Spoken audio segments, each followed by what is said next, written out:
인간들이 저지른 환경 변용의 모습들을 미적으로 표현하여 오히려 인간들에게 환경 변용에 대한 경각심을 강하게 불러일으키는 이미지들은 처음 보는 순간에는 잔잔하고 고요한 느낌이 들다가 이윽고 왠지 모를 외로움과 슬픔과 두려움이 서서히 밀려오고 있다는 것을 알아차리게 됩니다.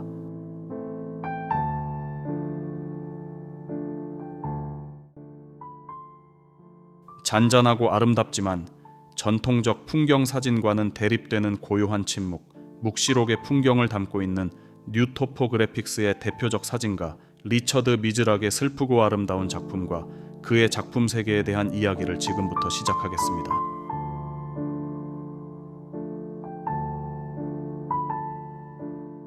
자연에 대한 인간 개입에 대해 묵상케 하는 컬러 사진을 제작하며 오늘날 가장 영향력 있는 미국 사진작가 중 한 명으로 인정받고 있는 리처드 미즈락은 1949년 미국 캘리포니아의 유대인 가정에서 태어났습니다.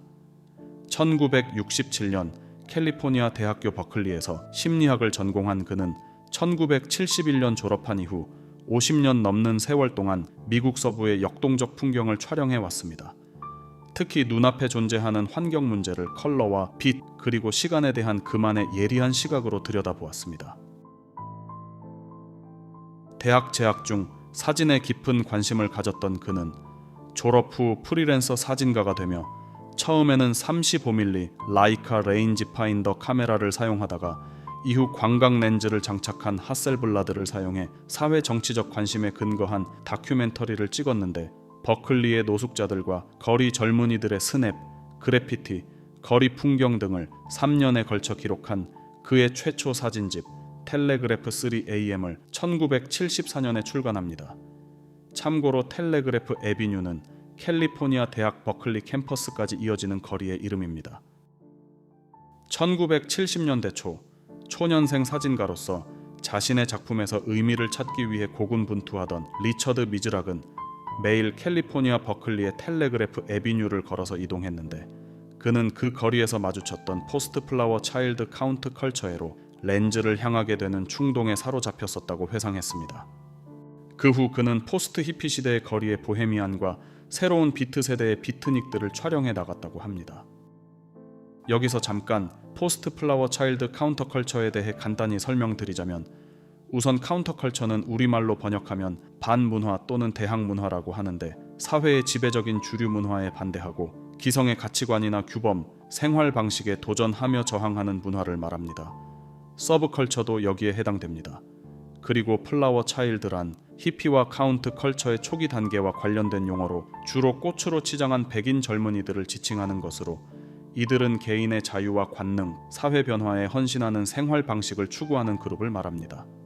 1960, 70년대 캘리포니아는 히피들의 고향이었습니다. 이런 플라워 차일드들은 보편적 소속감, 평화, 사랑이라는 그들의 이상을 상징하기 위해 꽃이나 꽃 테마로 장식하고 꽃 문양이 있는 옷을 입었습니다. 리처드 미즈락은 최근 뉴욕 근대미술관 모마의 사진 부분 큐레이터인 루시 갤런과의 인터뷰에서 1970년대 자신의 동네에서 포스트 플라워 차일드 카운트 컬처를 주제로 사진을 찍을 때에 노숙자 등을 핸드헬드로 몰래 찍는 대신에 시터들, 즉 모델이 되어줄 그들이 촬영 과정에 참여하도록 하고 싶었다고 말했습니다. 그래서 그들에게 승낙을 받은 후에 하셀블라드를 삼각대 위에 설치하고 여유를 갖고 찍었다고 합니다. 이렇게 피사체의 인물들이 렌즈를 향해 자세를 취할 수 있도록 천천히 그리고 격식을 갖추어 촬영했으며 이 당시 찍었던 인물 사진에는 모두 시터들의 이름이 타이틀로 되어 있습니다. 그가 대학에 다니던 당시는 미국은 정치적 격변의 시절이었습니다. 버클리는 대규모 베트남 반전 시위가 처음으로 열린 곳이었으며 미즈락은 반전 운동과 관련된 일도 하고 있었다고 합니다. 동시에 그는 안셀 아담스나 에드워드 웨스턴 그리고 서부 해안에 거주하는 위대한 F-64의 풍경 사진 작가들에 대해 공부하고 있었는데 이런 그에게는 정치 사회 문제와 사진이라는 두 가지 이슈가 늘 가슴속에서 자리 잡고 뒤엉켜 있었다고 합니다. 그는 캠퍼스 현장에서의 정치적 관여와는 반대로 그의 사진은 오직 풍경에 관한 것이었습니다. 텔레그래프 애비뉴 광경은 1960년대의 플라워 차일드들과 함께 시작되었습니다. 그리고 히피 광경이 되었고 점점 더 강렬해졌습니다.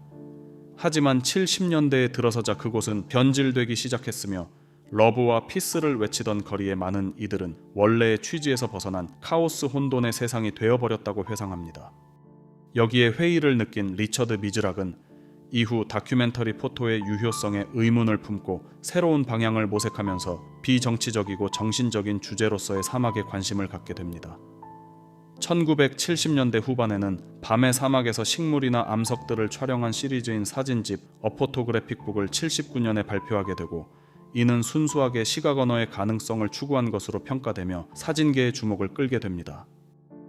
그런 한편 사막에서 문명론적인 주제로서의 가능성을 찾아내며 후인 1987년에 사막의 시편이라고 불리는 데저트 칸토스 시리즈를 8인치 곱하기 10인치의 커다란 대형 카메라를 이용해 컬러로 찍어 나갑니다.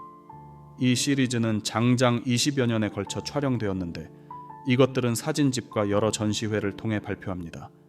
이후 시리즈는 그의 대표작이 됩니다. 미즈락은 자신의 사진을 시에 비유합니다.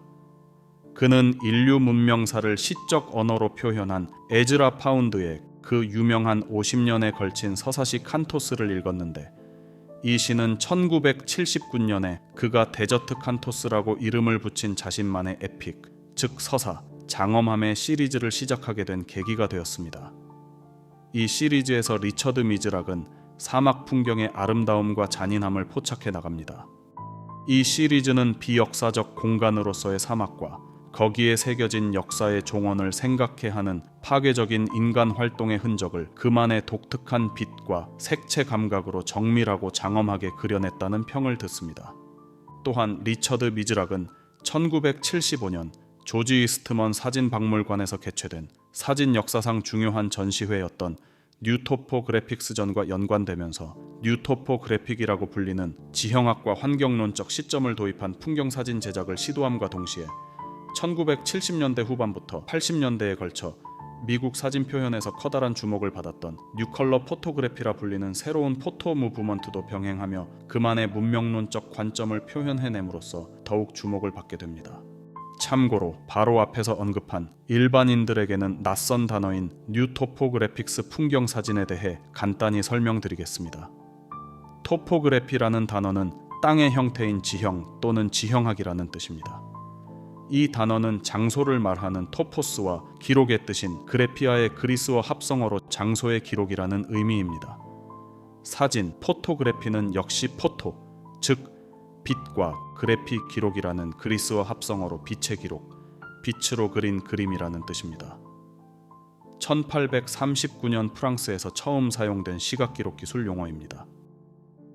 우리말과 한문의 사진이란 단어는 사물이나 경치를 있는 그대로 그리는 행위와 사실 그대로를 베껴낸다는 의미입니다. 여기서 풍경사진, 즉 일반적 랜드스케이프 포토와 지형학적 토포그래픽스 포토와의 차이점에 대해 이해하시기 쉽게 간단히 설명드리겠습니다.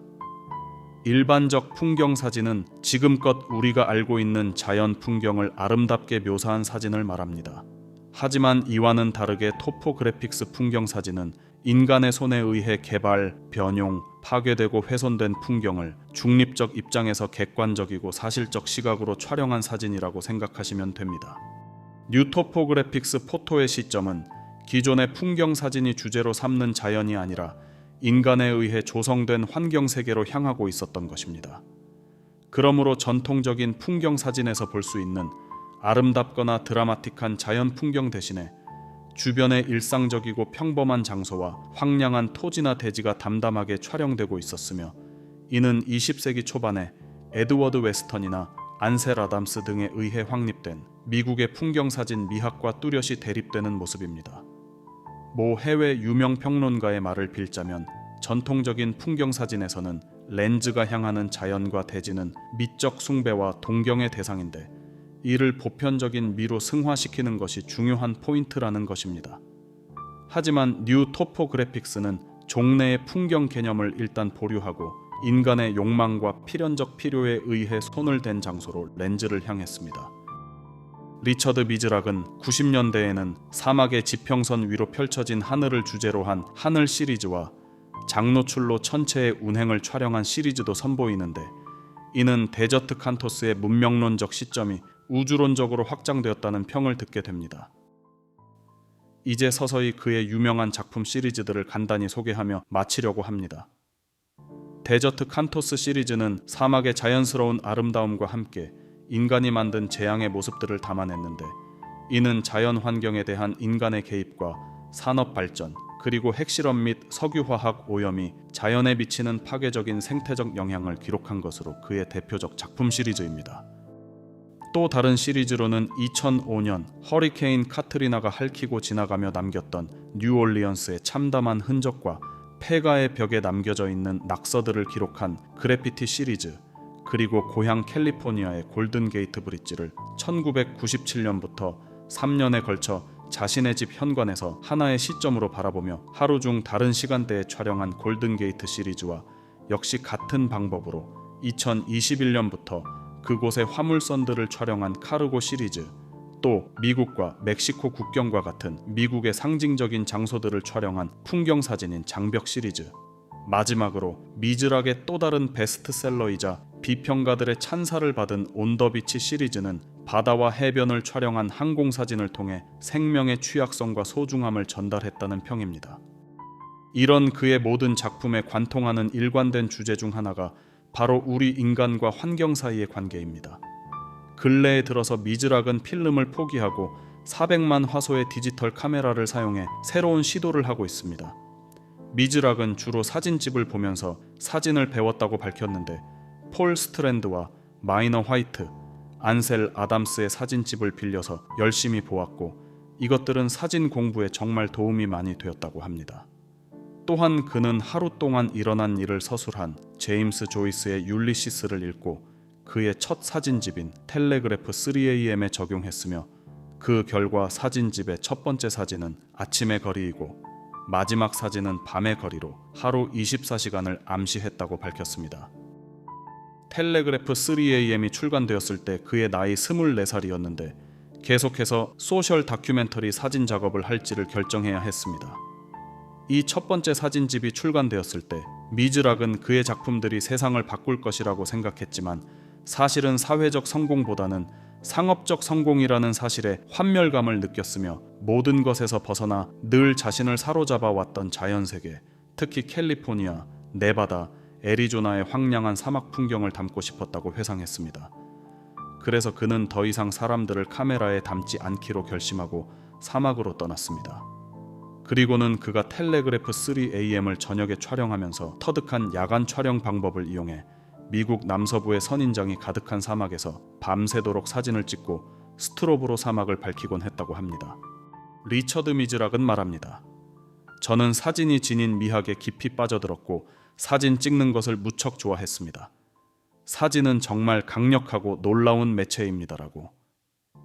뉴욕타임스의 트레이시 테일러는 리처드 미즈락의 이미지는 다큐멘터리가 아니라 역사적 기록이다라며 미즈락의 사진 철학을 한마디로 표현했습니다. 리처드 미즈락의 작품은 수많은 사진상을 수상하며 세계 곳곳의 유명 미술관에서 전시되고 컬렉션되고 있습니다. 긴 시간 시청해 주셔서 감사합니다.